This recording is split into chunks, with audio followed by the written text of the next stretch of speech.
हमारे साथ में आज हैं डॉक्टर ब्रजभूषण चतुर्वेदी दीपक। इनका परिचय क्या, पूरे देश में तमाम जो साहित्यिक मंच हैं वहाँ से आपने काव्य पाठ, अपने गीतों का पाठ और ब्रजभाषा की रचनाएं और साथ ही तमाम शोध पत्र, क्योंकि वृंदावन शोध संस्थान में जो सेवाएं इन्होंने दी, बहुत सारे शोधार्थियों ने इनका लाभ प्राप्त किया है। और केवल कवि साहित्यकार ही नहीं बल्कि चिंतन के क्षेत्र में भी इनका अपना एक विशिष्ट स्थान है। तो आज एक चिंतन का ही विषय है, क्योंकि आज अंतर्राष्ट्रीय महिला दिवस है। तो विश्व की सारी महिलाओं को नमन करते हुए मैं चतुर्वेदी जी से आज ये जानना चाहूँगा कि ये जो अंतर्राष्ट्रीय महिला दिवस है, इसका जो औचित्य है वो क्या है, क्योंकि जिससे कि हम क्यों अंतर्राष्ट्रीय महिला दिवस को मनाएं, ये हमारे दर्शक जान सकें। सबसे पहले तो सभी मातृशक्ति को प्रणाम, नमस्कार। जो जननी है, जो जन्म देती है, जो पालन करती है, जो हमें शक्ति देती है, जो हमें सामर्थ्य देती है, जो हमें विद्या देती है, जो हमें बुद्धि देती है, जो हमें सामर्थ्य देती है, वो है स्त्री, महिला, नारी, हम जो भी कहें। पहली बात तो ये कि हमारा जो सनातन धर्म है, इसमें स्त्री को सर्वोच्च माना गया है। और सर्वोच्च मानने के लिए हमारे पास में 3 देवियां हैं जिनकी हम आराधना करते हैं। माता लक्ष्मी ऐश्वर्य की देवी हैं, बिल्कुल। माता सरस्वती बुद्धि प्रदायिनी है, बुद्धि की देवी है। और माता दुर्गा शक्ति की देवी हैं। तो ये तीनों चीजें जो है, वो तीनों जो भावनाएं हैं, तीनों जो स्थितियां हैं, वो सभी मनुष्यों में, बल्कि मनुष्य क्या, हम ये कहें कि सभी जीव मात्र में ये स्थितियां रहती हैं। तो इन सब प्रत्येक प्रकार की सामर्थ्य, जिसको हम एक शब्द में अगर कहें तो सामर्थ्य, उस सामर्थ्य के लिए हम अगर कहते हैं तो वो सामर्थ्य हमें किससे मिलती है? वो हमें स्त्री जाति से प्राप्त होती है। और मैं तो दुबे जी गीता का विद्यार्थी हूँ। तो श्रीमद् भगवत गीता में भगवान श्री कृष्ण भी कहते हैं, 10वें अध्याय में उन्होंने कहा है, 34वां श्लोक है, कहते हैं कि मृत्यु सर्व हरम चाहम उद्भवश्य भविष्यताम कीर्ति श्रीवाक्य नारी नाम स्मृति मेधा धृति क्षमा। हाँ। तो उन्होंने कहा है कि मैं इन सभी तत्वों में, स्त्रियों में, मैं स्वयं अपनी उपस्थिति स्वीकार करता हूं। क्या बात है। कीर्ति अर्थात यश, श्री, ऐश्वर्य, कीर्ति, श्री, वाक्य जो वाणी है, स्मृति स्मरण शक्ति, मेधा यानी बुद्धि, धृति धारण करने की क्षमता, और क्षमा, ये सारे स्त्रियों के आधारभूत स्वभाव है। बिल्कुल बिल्कुल। ये आधारभूत ना, आधारभूता जगतस्तमेका, ये दुर्गा सप्तशती में। तो आधार जो है, आधार, वो आधार स्त्री है। तभी तो हमारे यहाँ कहा गया कि ये नार्यस्तु पूज्यन्ते भ्रमन्ति तत्र देवता। तो नारी की पूजा क्यों है? नारी की पूजा इसलिए है कि एक जीव मात्र के जो गुण हैं, जो उसकी विशेषताएं हैं, वो सब नारी से उद्भूत है। बिल्कुल। हम क्योंकि सनातन की बात करते हैं, तो हम ये भी नहीं भूलेंगे कि जब सृष्टि की उत्पत्ति होती है, तो सृष्टि की उत्पत्ति में कौन सहभागी है? ईश्वर का योग माया। बिल्कुल। योग माया भी नारी है। तो योग माया इस पूरी सृष्टि को उत्पन्न करती है, इस पूरी सृष्टि का संचालन करती है। और संचालन करने के बाद में उसको जब विलीन करती है, तो ये सब जो माया है वो भी स्त्री है, बिल्कुल नारी जाति है। और जैसा कि मैंने आपसे पहले जिक्र किया था कि लक्ष्मी, दुर्गा, शारदा, ये तीनों जो माता है, इन्हीं से सारी शक्तियां उद्भूत है और इन्हीं को हम प्रणाम करते हैं। बिल्कुल। आज जैसा कि आपने बताया कि हम किस रूप में इसे देखें, हम नारी को पूज्य तो मानते ही हैं, लेकिन उसके साथ में एक बात और है कि आज हमें बड़ा गर्व है इस बात का कि कभी किसी जमाने में, किसी समय में नारी वंचित रही थी शिक्षा से, शिक्षा के अधिकार से, सामाजिक सरोकारों से। वो उन सब चीजों से बहुत ऊपर निकल गई, बिल्कुल बहुत ऊपर निकल गई। हर क्षेत्र में नारी अपना, और कहने की आवश्यकता नहीं है कि किस किस क्षेत्र में है ना? चौके और चूल्हे से बहुत आगे बढ़ के वो आज शिक्षा के क्षेत्र में है, वो आज विज्ञान के क्षेत्र में है, वो आज चिकित्सा के क्षेत्र में है, वो आज हथियार लेके। लेकिन एक बात मैं आपसे इस समय जरूर करना चाहूंगा कि हम ये बात अगर कहें कि आज के समय की ये बात है, तो थोड़ी सी शायद कुछ कमी रह जाएगी, क्योंकि ये बात जरूर है कि काफी समय पहले स्त्रियों को यानी बालिकाओं को शिक्षा में उतना अधिकार नहीं दिया जाता था। लेकिन बहुत सी नारियां ऐसी हैं जिन्हें याद करके आज भी हम गौरव का अनुभव करते हैं। गार्गी वगैरह, गार्गी, अपाला, हाँ, है ना? और कितनी स्त्रियां हैं, बहुत सारी विदुषी हैं, सावित्री हैं, माता सीता है। उसके अलावा ये तो पहले के समय की बात है, लेकिन बाद की बात हम देखें तो महारानी लक्ष्मीबाई है ना? और उनके अलावा रानी दुर्गावती है। फिर एक सिलसिला, बहुत लंबा सिलसिला है, तो इस सिलसिले की कोई सीमा नहीं है। लेकिन फिर भी आज के समय में हमारा तो यही संदेश है कि जो महिलाएं हैं वो जिस क्षेत्र में है, उस क्षेत्र में पुरुषों के साथ कदम से कदम मिलाकर तो वो चली रही हैं।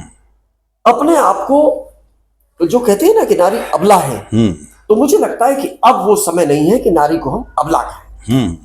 अब हम उसे सबला हमें मानना ही पड़े। बिल्कुल है, वो तो नारी सबला ही है।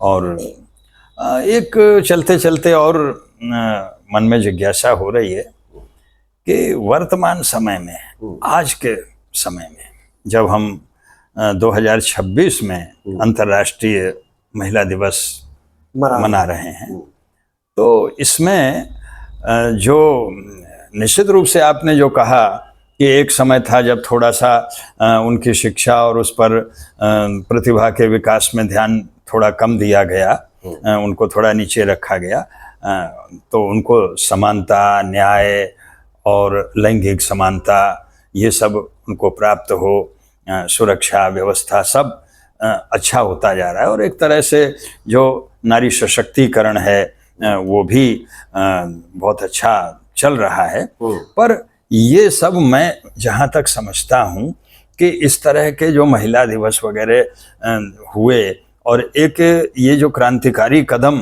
उठाया गया है ना, नारी को सबल बनाने का, उसी का ही ये सुपरिणाम है कि उनका जो दबा हुआ टैलेंट था, है ना, दबी हुई जो प्रतिभा थी, प्रतिभा उनमें थी, पर उनको विकास का उचित अवसर नहीं दिया गया था, है ना। आज जब उनको हर क्षेत्र में विकास का उचित अवसर मिल रहा है, तो इस समय, आज के समय में इस महिला दिवस की प्रासंगिकता पर कुछ शब्द आप और दें। देखिए, प्रासंगिकता तो सदैव है, कोई एक दिन निश्चित करके ही हम उसकी प्रासंगिकता तय नहीं कर सकते, क्योंकि आजकल हम देखते हैं कि प्रत्येक पक्ष में एक दिन निश्चित कर दिया जाता है, जैसे कि मातृ दिवस है या पितृ दिवस है या सेना दिवस है, तो उस एक दिन में ही उसको समेटा नहीं जा सकता। इसी तरह से नारी दिवस को एक दिन में समेटा नहीं जा सकता, उसको हम हमें एक यूनिवर्सल रूप में उसको देखना पड़ेगा। बिल्कुल बिल्कुल। क्योंकि ये तो एक सतत प्रक्रिया है, सतत प्रक्रिया है कि नारियों को सम्मान देना और उनका उनसे ग्रहण करना। क्योंकि अभी जो अंतर्राष्ट्रीय महिला दिवस है, इसका भी जो आधार वाक्य है गिव टू गेन ये है। हम कुछ प्रदान करें, इससे इसलिए प्रदान करें कि कुछ हमें हासिल हो सके। बिल्कुल। तो प्रदान क्या करना है? प्रदान ये करना है कि हमें मौके देने हैं, हमें अवसर प्रदान करने हैं। बिल्कुल बिल्कुल। आज हम इस बात को बड़े गर्व के साथ कहते हैं कि महिलाएं हर क्षेत्र में आगे हैं और कोई क्षेत्र ऐसा नहीं बचा, जैसे कि हमने अभी चर्चा की थी।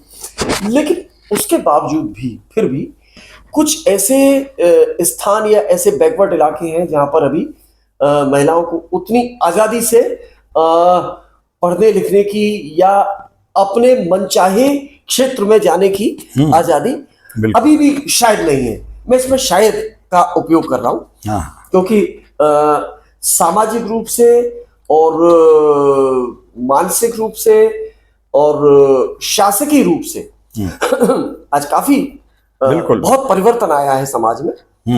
दूरस्थ क्षेत्रों में शिक्षा का प्रचार प्रसार हुआ है और महिलाएं अनेक क्षेत्रों में आगे आई हैं, लेकिन फिर भी ऐसा लगता है कि अभी कुछ क्षेत्र ऐसे बचे हुए हैं और वहां पर इस संदेश को देने की अभी आवश्यकता है कि महिलाएं किसी भी क्षेत्र में कम नहीं है।